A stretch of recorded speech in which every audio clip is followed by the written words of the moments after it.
अच्छा, लास्ट मैंने आपको sum of any terms of AP बताया था, है ना? अभी तक प्रोग्रेशन में मैंने आपको क्या बताया है? Yes sir. सीक्वेंस क्या है, सीरीज क्या है, प्रोग्रेशन क्या है, उसमें एपी हमने पढ़ा था। एपी के अंदर हमने एनी टर्म निकालना सीखा, उसके हमने क्वेश्चन किए थे, है ना? उसके बाद में मैंने यस आपको जनरल फॉर्म बताई एपी की। अगर हमारे को एपी के अंदर सिलेक्शन करना हो टर्म्स का, तो किस तरीके से हम सेलेक्ट करते हैं टर्म्स को, ये मैंने आपको बताया, ठीक है?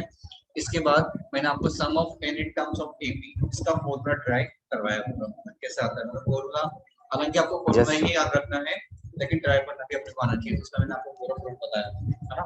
इसके क्वेश्चन हमने नहीं किए थे, तो यस सर। अब वो क्वेश्चन अपन करते हैं। Yes yes yes. तो क्वेश्चन नंबर 1 है, find the sum of 20 terms. Find the sum of 20 terms of AP. तो AP हमारे पास है 1, 4, 7, 10 टोटल। इसका आपको 20 टर्म्स का सम बताना है कितना होगा। Okay sir.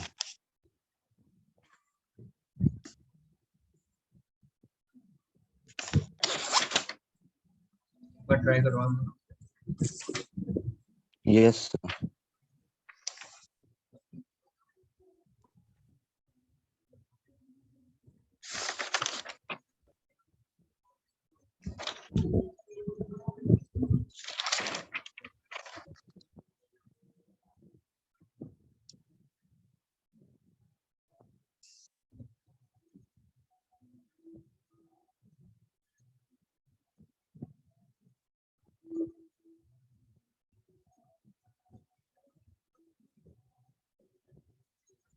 सर 590। 590 सही एकदम ना। यस। नेक्स्ट क्वेश्चन करो। Yes sir. फर्स्ट क्वेश्चन में समझा देता हूँ। सम ऑफ 20 टर्म्स निकालना है, तो n की वैल्यू 20 होगी। ये हमारे पास फर्स्ट टर्म कितना है 1, a1 हो गया, कॉमन डिफरेंस 4 - 1 मतलब 3 आ जाएगा। और 20 टर्म्स का मीनिंग क्या है, n की वैल्यू हमारे पास 20 है, तो सम का मैंने आपको फॉर्मूला बताया था, sn इक्वल टू 2 फॉर्मूला बताया था, लेकिन इस वाले में देखो हमारे पास लास्ट टर्म नहीं है, तो आप सही फर्स्ट वाला फॉर्मूला लगा दो, n/2 yes sir. 2a + n - 1 × d, ठीक है? n कितना है 20/2, यस सर। 2a मतलब 2 + n - 1 कितना हो गया 19 × d मतलब 3, तो ये हो जाएगा 10 × 57 + 2 हो गया 59, 590 इसका आंसर, ठीक है? Yes sir. क्वेश्चन नंबर 2 करो। Okay sir. आपको 3 डिजिट के नेचुरल नंबर यस का सम बताना है जो 7 से डिविजिबल है, ठीक है? Okay sir. पहले आपको सीरीज बना देनी है ना। तो देखो चेक कैसे करते हैं, हमें पता है 3 डिजिट का नंबर जो होता है 100 से स्टार्ट होता है ना? अब आपको ऐसे पता करना है कि यस सर। फर्स्ट टर्म क्या होगी, उसके लिए मैं आपको सिंपल सा बताता हूँ कि आप 100 में 7 से डिवाइड कर देते हो, कितना आएगा देखो 1 यहाँ 7, 3 यस सर। रिमाइंडर 30 हो गया, 7 4 जा 28, रिमाइंडर कितना आएगा 2 आएगा। अब देखो रिमाइंडर 2 आ रहा है हमारे पास, रिमाइंडर कितना आ रहा है 2 आ रहा है। इसका मतलब या तो मैं 2 को माइनस कर दूं तो वो नंबर 7 से डिविजिबल हो जाएगा, है ना भाई? या तो मैं 2 को यस माइनस सर। कर दूं तो वो यस नंबर सर। 7 से डिविजिबल हो जाएगा, या फिर मैं एक काम और कर सकता हूँ, यस 2 सर। मेरे पास एक्स्ट्रा है और 7 से डिविजिबल बनाने के लिए उस नंबर में मेरे को 5 और ऐड करना पड़ेगा। तो इसका मतलब 100 में अगर मैं यस 5 सर। और ऐड कर दूं तो नंबर कितना आ जाएगा 105। तो ये मेरा फर्स्ट हाँ नंबर हो गया। 105। Yes sir. ये फर्स्ट नंबर है ओके 3 सर। डिजिट का, जो इससे डिविजिबल होता है 7 से होता है। अब ऐसे ही आपको लास्ट वाला यस नंबर सर। पता करना है कि यार लास्ट कौन सा नंबर। नंबर 7 से डिविजिबल होगा, तो आपको इसमें फिर से वही करना यस है, सर। ठीक है? तो तो 2 आएगा, 999 से। हाँ 9, क्योंकि 3 का लास्ट नंबर 999 तो होता है ना, उसके बाद 4 डिजिट का नंबर आ जाता यस है, सर। तो हम ये लेके चलेंगे। तो यहाँ यस पे सर। कितना आएगा 7 4 जा ओके। 28, 1 रिमाइंडर और 7 2 जा 14, यहाँ पे कितना रिमाइंडर 5। अब देखो यहाँ पे 5 रिमाइंडर है तो 5 माइनस करना पड़ेगा, इस बार आपको 2 ऐड नहीं करना, क्योंकि यस जैसे ही सर। आप 2 ऐड करोगे तब तो ये 4 डिजिट का नंबर बन जाएगा। तो हमारे को पता चल गया कि लास्ट नंबर कितना आएगा, यस सर। इसमें से 5 माइनस कर दो कितना आएगा 994, कितना आएगा 994 आ फोर जाएगा, ठीक है? तो ये लास्ट नंबर 4 होगा। अब बीच वाला Yes. नंबर थोड़े बहुत लिख लो, 105 में 7 ऐड कर लो, क्योंकि 7 से डिविजिबल के नेक्स्ट नंबर क्या होगा, 7 ऐड करो, 112, फिर कितना हो Yes, जाएगा, sir. Yes. 119, और बीच वाले डॉट One लगा one दो। nine. Yes. ये आपके पास में सीक्वेंस बन गई। अब आपको इसका बस क्या निकालना है, सम निकालना है। तो एसएन का फॉर्मूला लगा Yes. दो। इस बार फर्स्ट टर्म Yes, भी sir. है, लास्ट टर्म भी है, तो सेकंड वाला फॉर्मूला अप्लाई कर दो, n/2 a+l। ठीक है, लेकिन देखो एक चीज की Yes. दिक्कत है, हमारे पास नंबर ऑफ टर्म्स नहीं है पहले, तो आपको यहाँ पे दो फॉर्मूला लगाने पड़ेंगे। Yes. पहले आपको लास्ट टर्म का फॉर्मूला अप्लाई करना पड़ेगा, जो कितना होता है, last term equal to a plus Okay. Yes. n-1 into D. D कितना है, 7। तो 994 में से 105 माइनस करोगे कितना आएगा, 14 और 5 9 8 और कितना 889, सही किया मैंने, बोलो ना। और इसमें Sir, अगर हम okay. 7 Yes, sir. से डिवाइड करेंगे तो n-1 के इक्वल हो जाएगा। तो n-1 की वैल्यू कितनी आई, 7 1 जा 7 और 7 2 जा 14 और 7 7 जा 49, तो n की वैल्यू आ गई 128। तो नंबर ऑफ टर्म्स कितने आए मेरे पास में, 128। ये आपको यहाँ पे प्लेस कर देना है। तो 128/2 इनटू ब्रैकेट में फर्स्ट टर्म कितना है, 105, लास्ट टर्म कितना है, 05. 994, है ना। इसको सिंपलीफाई कर लो, आंसर आ जाएगा। Yes, sir. तो ये होगा Okay, हमारा sir. 64 इंटू 994 और 105 कितना आ जाएगा, 5 और 4 9, फिर से 9 और 1 0, 1099 को 64 से मल्टीप्लाई करोगे तो बनेगा 70, है ना, 70336, ये आपका आंसर आएगा। Okay, sir. तो चेक कर लो आप। Okay, sir. वो check कर लो.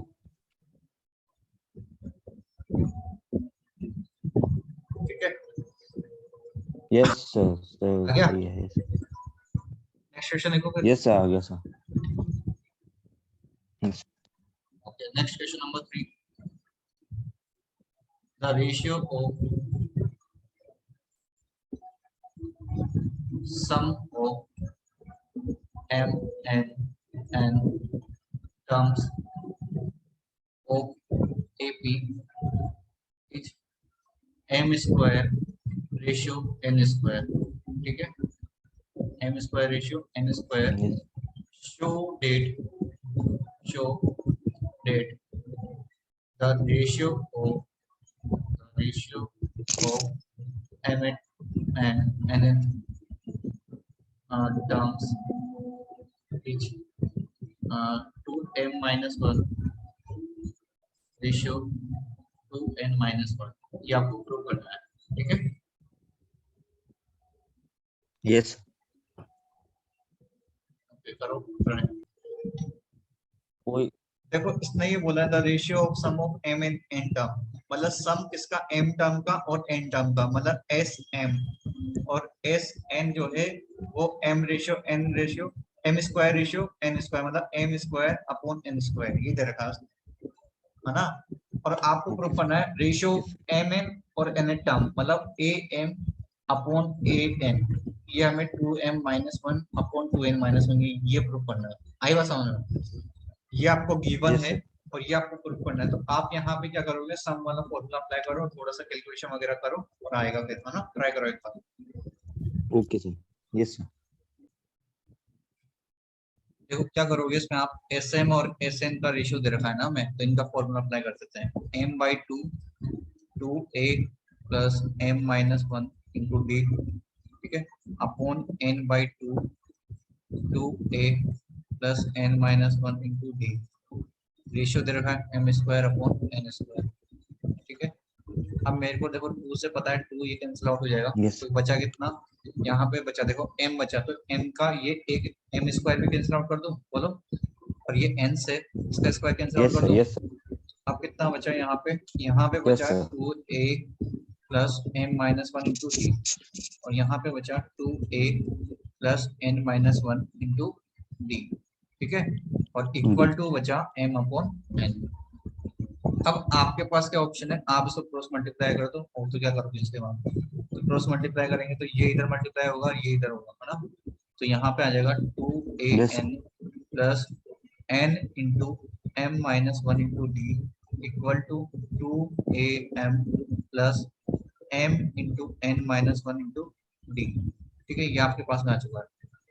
अब इसके बाद Yes, क्या sir. करोगे, जो हमारे पास ये है ना, इनको इधर शिफ्ट कर देता हूँ सभी को, तो शिफ्ट करूंगा तो आएगा okay sir 2an minus 2am, ये इधर आएगा तो माइनस में हो जाएगा, और ये ऑलरेडी इधर है तो यहाँ से डी कॉमन लूंगा, इसको इधर भेज के एक बार लिख देता हूँ मैं, n into m minus one into d minus m into n minus one into d, okay, और इक्वल टू 0 हो डी गया, यस है ना। मैं सबको इधर लिया है, यहाँ से Yes, कॉमन sir. देखो 2a कॉमन आ रहा है और ब्रैकेट में n minus m yes plus यहाँ से d कॉमन आ रहा है, तो ब्रैकेट में n into m Yes, sir. Minus one minus m into n minus 1 equal to 0.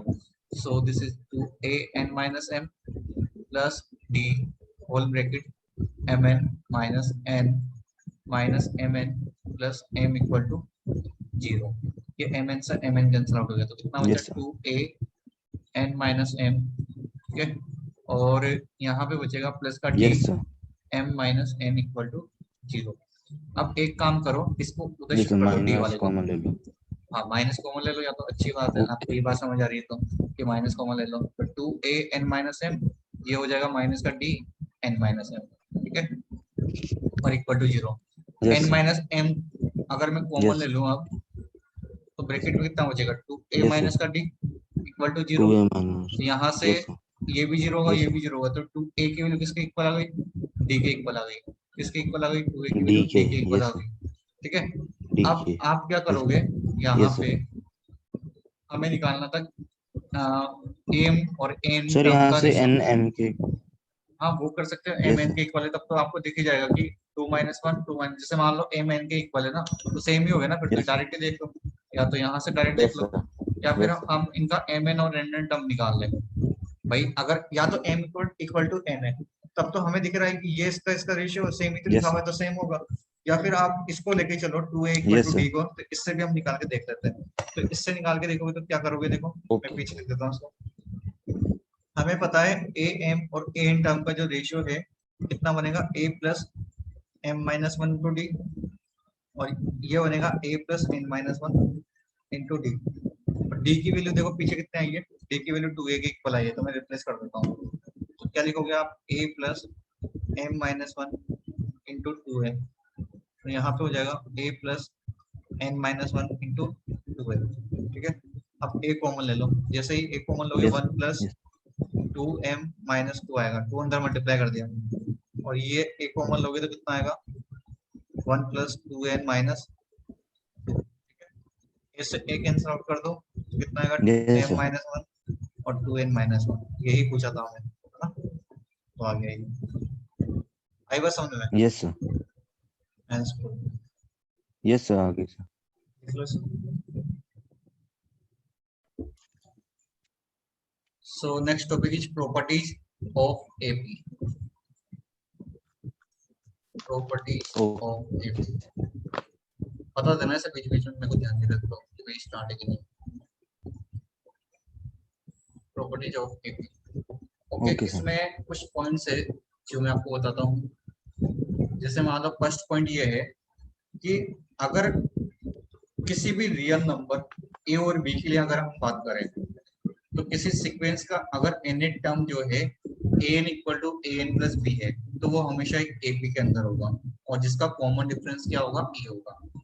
तो आप इसको लिखो, इसको मैं समझाऊंगा, पहले एक बार लिख लो, for any real number, for any real number a and b, for any real number a and b, the sequence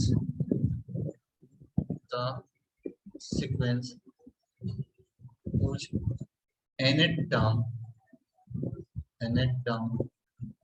is an equal to an plus b is always an AP with common difference a, ठीक है। Okay, sir. मतलब इसको मैं अगर आपको समझाऊं, देखो क्या बोलना चाह रहा है, किसी भी रियल नंबर ए और बी के लिए अगर मैं बात करूं, किसी भी रियल नंबर ए और बी के लिए बात करूं, तो किसी भी सीक्वेंस की जो n टर्म अगर an equal to an plus b है तो वो हमेशा a b के अंदर होगा, जिसका कॉमन डिफरेंस कितना होगा a होगा। इसको हम चेक भी कर सकते हैं कैसे, देखो n की वैल्यू अगर मान लो आप 1 रखते हो तो ये कितना होगा, देखो a1 equal to a plus b होगा, मतलब फर्स्ट टर्म हमारे पास कितनी है a प्लस बी। अगर आप n की वैल्यू 2 रखते हो तो a2 इक्वल टू कितना आएगा, देखो 2a प्लस बी आएगा। अगर आप n की वैल्यू 3 रखते हो yes sir. तो a3 मतलब थर्ड टर्म कितनी आएगी, देखो 3a plus B.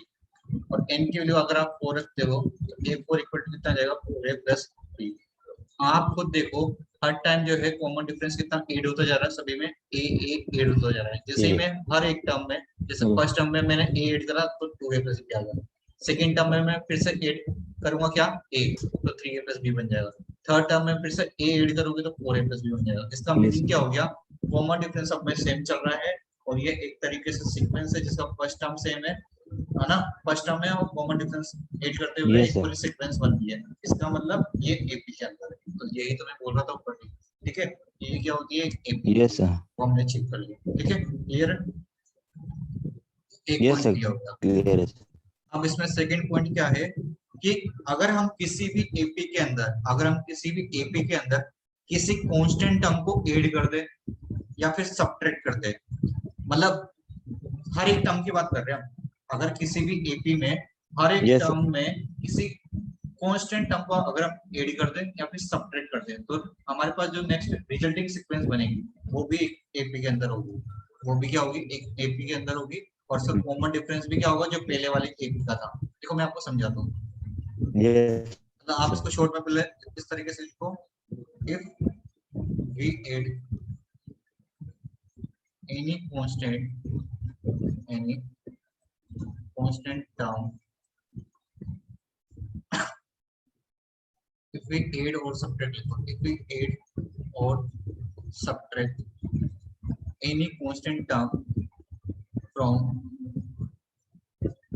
each term of AP, then resulting AP, then resulting sequence, then resulting sequence also an AP, वो भी क्या होगा, एक AP के अंदर होगा जिसका कॉमन डिफरेंस क्या होगा, वही होगा with same common difference, with same common।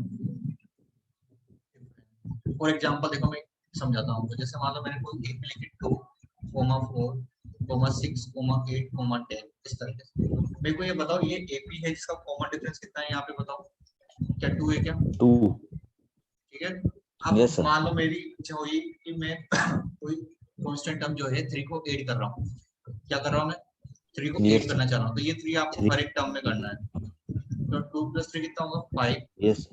4 + 3 5, 7, 6 + 3 9, 7, ये कितना हो गया 9, 11, है ना, और ये कितना होगा 13। 11, आप चेक करो इनमें भी सब में 13. Yes common sir. डिफरेंस कितने का है, 2 का ही है। कितने का है, 2 का है। और ये बनने वाली 2 2 का. सीक्वेंस जो है वो भी एक एपी है, चेक करो, आ रही है एक एपी, Yes आ रही है। yes तो sir. ये है. हमने ऐड करा है तब भी सेम आंसर आ रहा है। अच्छा हम सब्ट्रैक्ट करके देख लेते हैं, क्या पता उससे डिफरेंट आता हो सकता है ना डिफरेंट आता हो, तो चेक करो। Yes sir. अब की बार Yes sir. मेरी इच्छा हो रही है कि मैं एक काम कर रहा हूँ कि मैं माइनस का 2 कर देता हूँ, क्या कर देता हूँ, माइनस का 2 कर देता हूँ Minus का 2. हर एक सीक्वेंस में से, हर एक टर्म में से, सॉरी Yes sir. इस वाली में। तो 2 - 2 कितना होगा, 0, Yes sir. ये कितना हो गया 2, देन 4 0, from 6 और 2, 8। आप चेक करो ये भी एक 6, एपी के अंदर है 8. जिसका कॉमन डिफरेंस कितना है, 2 है। Yes sir. क्या कॉमन डिफरेंस 2 है क्या इसका, 2. है ना? Yes sir. तो Yes sir. हमेशा अगर Yes. हमारे पास कोई एपी है जिसमें अगर हम हर एक टर्म के अंदर किसी कांस्टेंट टर्म को ऐड करें या फिर सब्ट्रैक्ट करें तो रिजल्टिंग सीक्वेंस भी हमेशा एक एपी में होगी और उसका कॉमन डिफरेंस जो है वो वही रहेगा जो पहले वाली टर्म सीक्वेंस का था। ठीक है, थर्ड नंबर पॉइंट देखो, थर्ड नंबर पॉइंट क्या है, अभी तो मैंने आपको बताया कि अगर हम किसी भी एपी के अंदर किसी कांस्टेंट टर्म को ऐड करते हैं या फिर सब्ट्रैक्ट करते हैं तो कोई इफेक्ट नहीं पड़ता है। ऐसे ही क्या है, अगर आपके पास कोई एपी है उसमें अगर आप किसी कांस्टेंट टर्म को मल्टीप्लाई कर दो डिवाइड कर दोगे तो क्या फर्क पड़ेगा क्या, तो मैं बोलूंगा उस टाइम भी कोई फर्क नहीं पड़ेगा, मतलब एपी तो रहेगी लेकिन कॉमन डिफरेंस में चेंज हो जाएगा उसमें। बात समझ आ रही है? पहले क्या था, अगर आप किसी एपी के अंदर किसी Yes, sir. कांस्टेंट टर्म को ऐड कर रहे थे और सबट्रैक्ट कर रहे थे, तो बनने वाली जो सीक्वेंस थी वो भी एपी में थी और उसका कॉमन डिफरेंस भी सेम था। लेकिन अभी क्या है, अगर आप किसी एपी के अंदर किसी कांस्टेंट टर्म को मल्टीप्लाई करो या फिर डिवाइड करो, तो बनने वाली सीक्वेंस एपी में तो होगी, लेकिन उसका कॉमन डिफरेंस थोड़ा सा चेंज हो जाएगा। अब वो Yes, चेंज कैसे होगा, जिस भी नंबर को अगर आप मल्टीप्लाई कर रहे हो, जिस भी नंबर को आप मल्टीप्लाई करोगे, तो बनने वाली नई जो multiple. नई सीक्वेंस होगी उसका कॉमन डिफरेंस में पहले वाले कॉमन डिफरेंस का उतना टाइम्स हो जाएगा। और डिवाइड में कर रहे होंगे तो पहले वाला जो कॉमन डिफरेंस होगा उतने टाइम आप उसको डिवाइड कर दोगे। मतलब क्या है, समझाता हूँ मैं, पहले एक बार लिखो। क्या लिखना है Okay, आपको, sir. If each term of a given AP is multiplied or divided by a non-zero constant। अच्छा, नॉन जीरो कांस्टेंट क्यों लिखा, कोई आप बता सकते हैं मेरे को?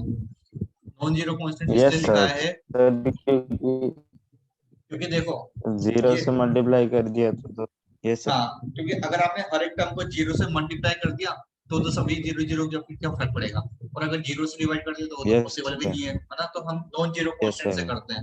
ओके, आगे लिखो, then Yes, sir. Resulting then resulting sequence is also an AP with common difference with common difference KD मतलब जितना टाइम आप मल्टीप्लाई करोगे, नॉन जीरो कांस्टेंट यहाँ पे ब्रैकेट में लिख लो K, और नॉन जीरो कांस्टेंट क्या मान लिया मैंने, मान लो K है, तो वो मल्टीप्लाई हो जाएगा KD से, तो आने वाला कॉमन डिफरेंस कितना होगा, KD होगा। और अगर आप डिवाइड कर रहे होंगे तो डिवाइड में क्या होगा, पहले वाले कॉमन डिफरेंस में वो जो आपके पास नॉन जीरो कांस्टेंट है उससे आप डिवाइड कर दो, ठीक है, तो ये हो जाएगा। इस Yes, sir. लगातार रेस्पेक्टिवली, मतलब मल्टीप्लाई में मल्टीप्लाई, डिवाइड में डिवाइड। इसको एग्जांपल से समझते हैं, Yes. अच्छे से समझ आएगा। जैसे मान लो मैंने लिखा 4, 6, 8, 10, 12, ये एक एपी के अंदर है। अब मान लो मेरी इच्छा हो रही है कि मैं इस पूरी टर्म को 2 से मल्टीप्लाई कर Yes. दूं, सारे सीक्वेंस को, सॉरी हर एक टर्म को मैं 2 से मल्टीप्लाई कर दूं सीक्वेंस के अंदर, कितना हो गया, 4 2 8, 6 2 12, 8 2 16, 10 2 20, 12 2 20। Yes. तो अभी आप चेक कर लो कि ये भी पूरा एक एपी के अंदर है, जिनका कॉमन डिफरेंस कितना है, 4 है। पहले कॉमन डिफरेंस देखो कितना था, 2 का था। इसके अंदर कॉमन डिफरेंस जो है कितने का था, 2 का था। और अब मैंने इसको 2 से मल्टीप्लाई करा, तो आप चेक करो बनने वाली सीक्वेंस जो है वो भी एपी के अंदर है, और इसका कॉमन डिफरेंस कितना हो गया, देखो मैंने के इक्वल टू कितना था, यहाँ पे 2 था, तो के से मल्टीप्लाई करा ना, केडी कितना हो जाएगा, देखो 2 इंटू पहले वाला कॉमन डिफरेंस कितना है, 2, तो 4 हो जाएगा, सॉरी। और देखो कॉमन डिफरेंस भी 4 ही आ रहा है, चेक कर लो, ठीक है। Yes, sir. जैसे मान लो मैंने 3 से कर Yes. दिया, 3 से करूंगा तो कितना आएगा, 4 3 जा 12, 6 3 जा 18, 8 3 जा 24, 10 3 जा 20, 12 3 जा 36। अभी आप चेक करो कॉमन डिफरेंस सब जगह 6 का आ रहा है, और यहाँ चेक करके देखता हूँ, देखो मैं अगर यहाँ चेक करूंगा तो के कितना है मेरे पास, इस बार 3 है, 3 है मतलब, और कॉमन डिफरेंस कितना है, 6 है, तो 6 3 जा 18 हो गया। Yes, sir. सॉरी गलती कर दी मैंने, Yes, कॉमन sir. डिफरेंस कितना था, Sir, पहले 2 common था, difference is sir 2. है ना, Yes, तो sir. 3 2 जा So कितना हो sir जाएगा, 2. Yes, sir. So 6 6 हो हो. जाएगा, ठीक है। और देखो आ भी 6 रहा है, इसका मतलब वेरीफाई हो रहा है, तो आप मल्टीप्लाई करो, सही बात Yes. है। अब अच्छा एक डिवाइड करके देख लेते हैं, ये वाली मेरे पास ओरिजिनल सीक्वेंस थी, अब इसको मैं मान लो 4 या पहले 2 से डिवाइड कर लेता हूँ, 2 से डिवाइड करूंगा तो ये कितना Okay. होगा, 2 3 Yes. 4 5 और 6, ठीक है, Yes, sir. 2 3 4 5 6 आ गया, ये भी एक एपी के Yes, अंदर sir. है ना। और आपकी बार में को करना क्या है, Yes. डी बाई के, पहले वाला कॉमन डिफरेंस जो है उसमें आपको के से डिवाइड लगाना है, के कितना है, 2 है, पहले कितना था, कॉमन डिफरेंस 2 था, के कितना है, 2, common difference, new common difference कितना आना चाहिए, 1 आना चाहिए, देखो आ भी रहा है, सब में 1 का कॉमन डिफरेंस है ना। अगर मान लो मैं Yes, 2 sir. की जगह 4 से डिवाइड लगाता तो ये कितना होता, 1, और ये कितना होता, जब 4 से लगाऊंगा तो डेसिमल में आ जाएगा, कितना आएगा बताओ, 1.5, 10 कितना आएगा, Yes. 2, फिर आएगा Yes. 2.5, और देन आएगा हमारे पास है 3, देखो ये भी एक एपी के अंदर ही है 3, yes, है ना। और अब की बार आप डी बाई के yes, करो। sir. 25, अगर मान लो मैं डी बाई के करता हूँ, कॉमन डिफरेंस कितना था पहले, 2 था, 4 से डिवाइड किया तो 1/2 का रहा है, और आप चेक कर लो कॉमन डिफरेंस भी 1/2 का ही है। ठीक है, ये बात समझ आई, yes, sir. देख लो। Yes, चलो फोर्थ नंबर पॉइंट लिखो इसमें। फोर्थ नंबर yes, पॉइंट ये है कि कोई हमारे पास एपी है, उस एपी का अगर आप फर्स्ट टर्म ले लो और लास्ट टर्म ले लो और उनका सम करो, ऐसे ही आप इक्विडिस्टेंट पे स्टार्टिंग से और एंडिंग से जो भी नंबर्स होंगे उनका सम करते जाओगे तो वो हमेशा इक्वल ही होंगे। ठीक है, देखो पहले एग्जांपल देता हूँ फिर लिखवा। जैसे मान लो मैंने कोई एपी लिखी 2, 4, 6, 8, 10, 12, 14, 16 है ना, yes, sir. और मान लो 18 है ना, और 20 मान लो मैंने सीरीज लिखी।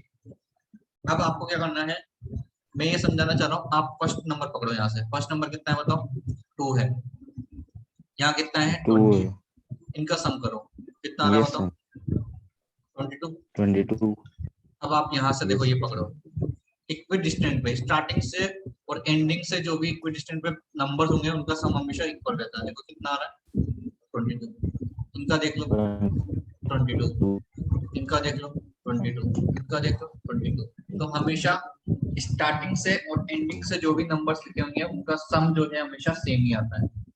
ठीक है, लेकिन ये कब होगा, okay, sir. जब हमारे पास जो सीक्वेंस होगी वो क्या होगी, फाइनाइट सीक्वेंस होगी। फाइनाइट मतलब जिसका हमें लास्ट टर्म पता होगा। भाई दो टाइप की सीक्वेंस होती है, एक तो फाइनाइट सीक्वेंस और एक होती है इनफाइनाइट सीक्वेंस। इनफाइनाइट सीक्वेंस में हमें लास्ट टर्म पता नहीं होता है ना, क्योंकि वो एनी टर्म होता है, हमें नहीं पता उसके बारे में। Yes, लेकिन sir. फाइनाइट सीक्वेंस में उसका लास्ट टर्म पता होगा, Yes, sir. तो ये फाइनाइट सीक्वेंस के अंदर होता है। तो आप लिख लो इन ए Okay, sir. Finite AP sum of terms equidistant from the starting and end is always same and is equal to first and last term. A sum of equal to sum of first and last term. ठीक है, clear है ये बात। Yes, sir. इसमें last number point लिखो। Yes, sir. अगर मान लो 3 number AP में है इस तरीके से, कैसे, if A B C are in AP then second वाले नंबर का डबल जो है फर्स्ट और थर्ड नंबर के सम के इक्वल होता है, 2b equal to a plus c होगा। क्या होगा, 2b equal to a plus c होगा। 3 नंबर जो है एपी में है तो सेकेंड वाले नंबर का ट्वाइस जो है फर्स्ट और थर्ड नंबर के सम के इक्वल होता है। और ये होगा भी सही, कैसे, क्योंकि अगर मान लो ये एपी में है तो आपको पता है कॉमन डिफरेंस सेम होता है। तो देखो b माइनस ए का Yes, sir. कॉमन डिफरेंस कितना होगा, b माइनस ए, और इसका कितना होगा c minus b. b minus a और c माइनस बी क्या इक्वल होगा, कॉमन डिफरेंस है ना। अब आप Yes, इस sir. b को इधर शिफ्ट करो और a को इधर ले आओ, तो b plus b equal to क्या a प्लस सी के इक्वल हो जाएगा। तो हमें पता है 2b इक्वल टू कितना हो गया, a प्लस सी। बस यही तो प्रूफ करना था, मतलब यही हमें चाहिए था।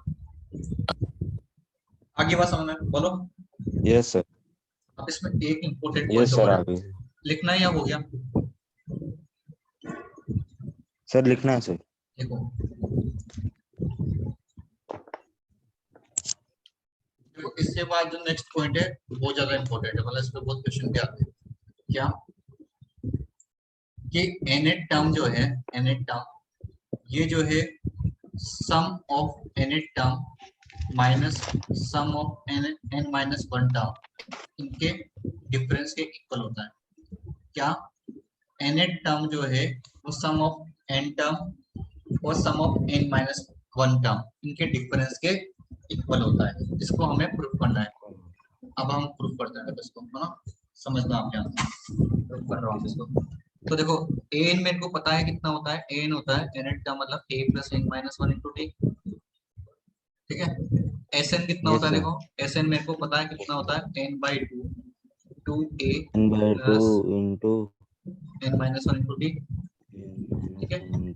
S Yes, n minus one कितना होता है, yes, ये sir. मेरे को पता है n minus one upon two. ठीक है, और टू ए प्लस, Yes, अब एन माइनस वन टर्म है और एक फॉर्मूले का माइनस वन होता है, तो एन माइनस टू हो जाएगा, n minus two into d हो गया। अब इन दोनों का हमें डिफरेंस निकालना है, एस एन okay. का और एस एन माइनस वन का, तो इन दोनों का डिफरेंस निकालो। डिफरेंस निकालोगे तो आएगा n by two bracket two a plus n minus one into d minus n minus one upon two bracket two a plus n minus two into D. ठीक है, अब आपको क्या करना है, Yes, देखो sir.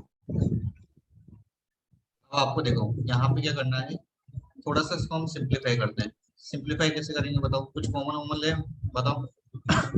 Sir, एक सर काम करो, अगर आप सेपरेट कर दो n by 2. हाँ Yes, वही sir. मैं ही कह रहा हूँ, एन बाई टू को अंदर मल्टीप्लाई कर दो, तो मल्टीप्लाई करोगे तो टू से टू कैंसिल आउट होगा और ये बनेगा A N Yes, sir. Plus, यहाँ पे ये Yes, मल्टीप्लाई हो जाएगा तो बनेगा कितना, n by two n minus one into d. into n minus 1 into d. Yes, sir. अब Yes, इसको भी अंदर मल्टीप्लाई कर दो, इसको मल्टीप्लाई करोगे तो कितना बनेगा, yes, sir. N minus one, two से two Sir, cancel out a. into ठीक है, yes, sir. और फिर ये Yes, sir. माइनस और ये प्लस साइन माइनस हो जाएंगे, तो आएगा n minus one into n minus two upon two into d आ गया। यहाँ तक क्लियर है, बोलो। Yes, sir. Yes, yes, sir. Clear, sir. अब एक काम करो, a n plus n by two into n minus one into d minus, इसको मल्टीप्लाई कर दो एक अंदर और ये ब्रैकेट ओपन कर देना, माइनस का ए, ये माइनस माइनस प्लस हो गया तो प्लस का a Yes, sir. Minus n minus one n minus two upon two into d, n से n Yes, cancel sir. Out हो गया, दिख रहा है ये एन से एन उड़ा दिया मैंने। Yes, sir. दिख रहा है. Yes. अब क्या करोगे बताओ, एन माइनस वन कॉमन ले ले बताओ, और क्या कॉमन ले सकते हैं, Yes, sir. और Sir, हम इसके D. अलावा डी भी कॉमन ले सकते हैं और टू भी कॉमन ले सकते हैं, क्या क्या कॉमन ले सकते Yes, हैं, sir. 1 by 2. Yes. है ना, तो कॉमन ले लो। Sir, yes, sir. चाहिए क्या? कैसे चाहिए? एक सेकंड. इसके बाद आपको ये प्रूफ करना है ना, चाहिए क्या, हमें ये चाहिए, भाई मैं क्या कर रहा है, राइट हैंड साइड लेके चला हूं मैं, राइट हैंड साइड में क्या था, एस एन मतलब sum of n terms, sum of n minus term, इनका डिफरेंस ये मैंने लेके चला हूं, तो मेरे को लेफ्ट हैंड साइड लेके आना है, मतलब एन टर्म्स के इक्वल करना है ना।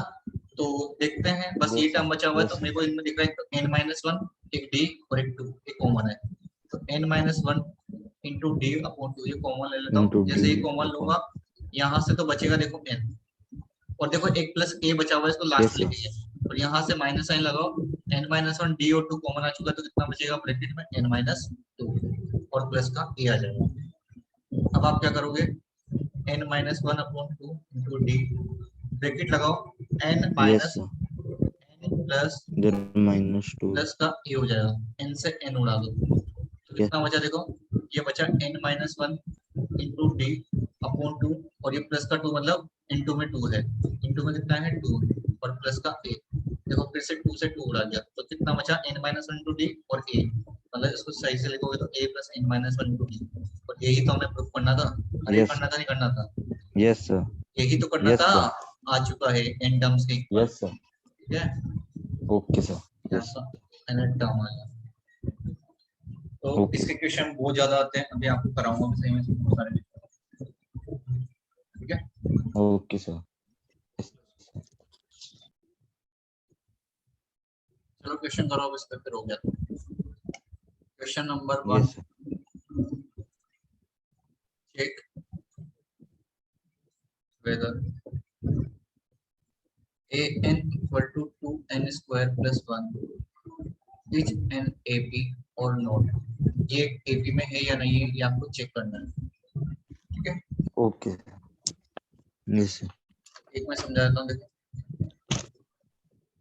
Yes, इसमें sir. आपको क्या करना है, ये एक AP में नहीं है या फिर है, इसके लिए चेक करने के लिए आप क्या करोगे, देखो यहाँ पे आप क्या करो, n की वैल्यू पुट कर सकते हो वैसे तो डायरेक्टली, है ना, n की वैल्यू पुट करोगे तो n की वैल्यू देखो 1 पुट करता हूँ तो कितना आएगा, a1 equal to 1 plus square 1 3. Two 1 3 हो गया।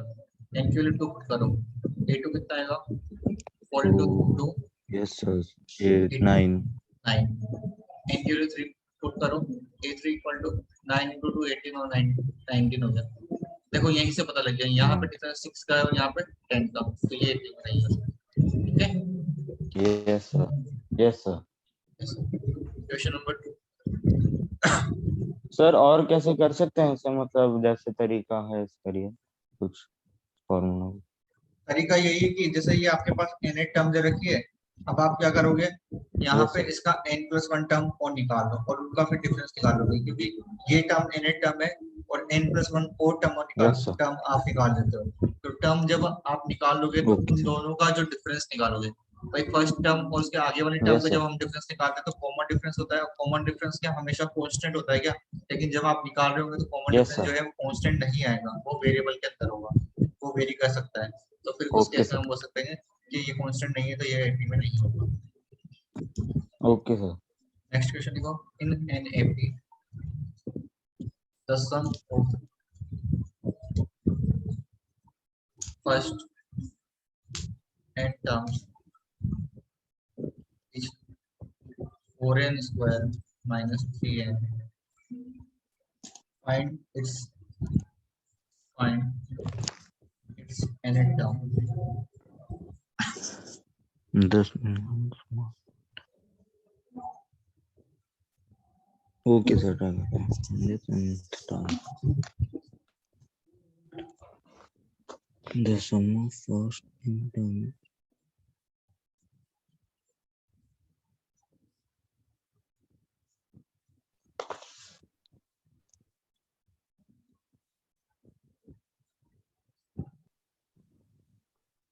देखो आपको क्या दे रखा है इस क्वेश्चन के अंदर, in an AP the sum of first n term, मतलब एस एन इक्वल टू हमें 4n स्क्वायर माइनस 3n दे रखा है। ठीक है, हमें इसकी nth टर्म बतानी है, मतलब हमें an की वैल्यू बतानी है। अभी जस्ट पीछे बता के आया हूँ, an इक्वल टू होता है एस एन माइनस वन। तो अगर ये एस एन है तो मेरे को बताओ एस एन माइनस वन कितना हो जाएगा।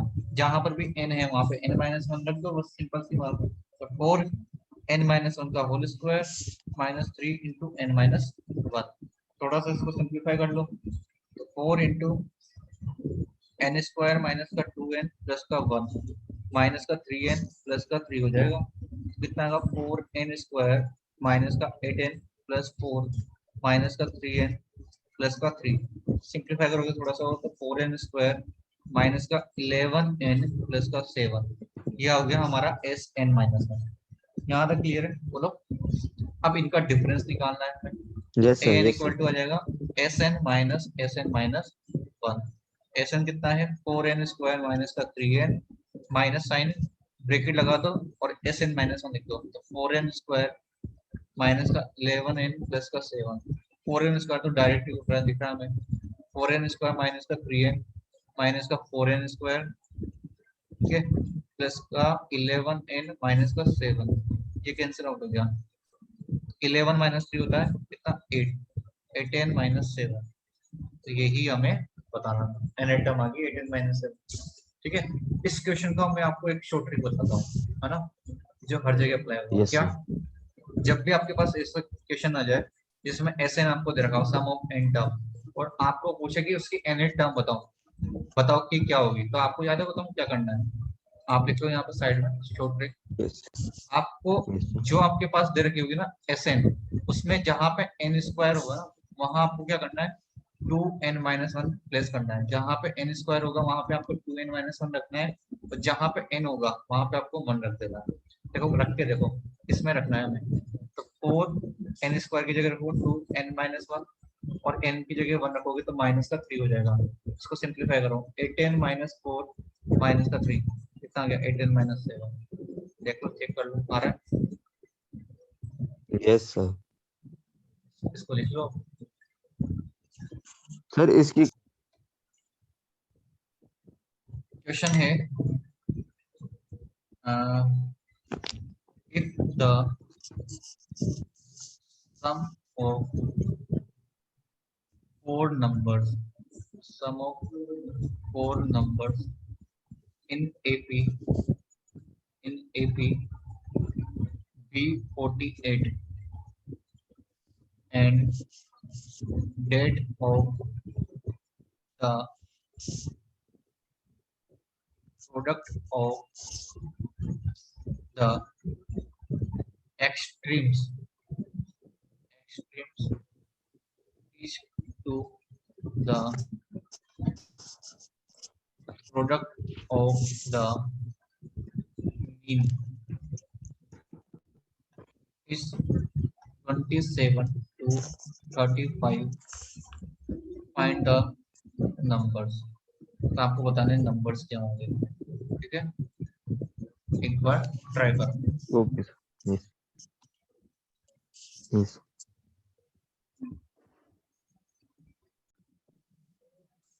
देखो मैंने आपको बताया था जब भी चार नंबर हमारे एक को सेकंड एपी दे के दो। अंदर सेलेक्ट करने हो, हम चार नंबर एपी में जैसे सेलेक्ट करते हैं a minus three D, a minus D, a plus D और a plus three yes D, sir. क्या यही सेलेक्ट करते हैं? मैंने बताया था आपको selection of number of terms in AP, है ना। अब आपके पास चार टर्म है, इनका सम 48 बोल रहा है, इन सभी को यस आप सर। ऐड यस कर लो। अगर आप इनको ऐड करोगे तो मेरे को एक चीज बताओ, क्या जब पीछे डी लिखे हुए हो तो सारे उड़ जाएंगे क्या, है ना। और 48 के इक्वल कर दो, ये yes minus sir. Three D से थ्री डी गया, माइनस डी से डी गया, तो 4a की वैल्यू कितनी आ गई 48, सो a की वैल्यू कितनी आ गई 12, है ना। अब इसने बोला है product of the extreme is to the product of the mean, इसका यस मीनिंग ये कहना है एक्सट्रीम मतलब लास्ट वाले और मीन मतलब बीच वाले, इनका जो प्रोडक्ट है वो 27 to 35 है। मतलब ये कहना चाह रहा है कि a माइनस थ्री डी और a प्लस थ्री डी इनका multiplication upon a minus D into a plus D, इनका मल्टीप्लिकेशन का जो रेशियो है वो 27 अपॉन 35 है। आई बात समझ में? अब आप सोल्व कर लो, इसका यस आंसर सर। आ जाएगा। तो ऊपर देखो a minus b a plus b लग रहा है, a स्क्वायर माइनस का 90 square a square minus t square equal to 27 upon 35, 35 से मल्टीप्लाई कर दो तो 35 a स्क्वायर माइनस 35 9 जगह कितना होता है 315 t square 27 a square 27 t square, simplify करोगे इधर आएगा ये तो आएगा 8 a स्क्वायर 315 उधर जाएगा तो आएगा 288 d स्क्वायर, ठीक है। इसके बाद क्या करोगे, a की वैल्यू कितनी आ गई थी 12, तो यहाँ पर रख दो ए की वैल्यू 12 into 12 अपॉन 288 ये d स्क्वायर के इक्वल हो गया। तो सिंपलीफाई कर लो, सिंपलीफाई करोगे तो 12 को इससे कट करोगे 2 यस सर। और 4, फिर 12 को इससे कट कर लोगे 2 और सर 8 अपॉन 2 होता है 4, और d की वैल्यू कितनी आई प्लस माइनस 2 वैल्यू आएगी। यस अब आपको d की में दो वैल्यू पे एपी बनानी है, इसने क्या पूछा नंबर बताने ना, तो a की वैल्यू जब 12 है, फर्स्ट केस जब a की वैल्यू 12 है और d की वैल्यू 2 है तो नंबर क्या बनेंगे, देखो यहाँ पे प्लेस करो 12 माइनस 6 कितना हो गया 6, a माइनस 2 कितना होगा 12 माइनस 2 10, 12 प्लस 2 14, देखो कॉमन डिफरेंस हो गया, आप डायरेक्ट आप बना सकते हो 6 10 14 और 18, ये बात समझ आई? बोलो। यस अब आप सेकंड यस केस सर। लो, आगे जब a की वैल्यू वापस से 12 हो लेकिन d की वैल्यू माइनस का 2 हो, अब आप यहाँ पे वापस से प्लेस करो 12 और ये प्लस का 6 हो जाएगा, कितना आएगा 18, पलट जाएंगे ये आई थिंक 14 10 और 6, है ना, क्योंकि यहाँ पे अब आप करोगे 12 प्लस 2 14 तो ऐसा उल्टी हो जाएगी पूरी। तो 6 10 14 और 18 ये नंबर से ओके हम सर। हमारे को नंबर ही पूछा था, यही आंसर, ठीक है। Okay sir. समझ आया यहाँ तक जो भी पढ़ाया? Yes sir. Yes sir.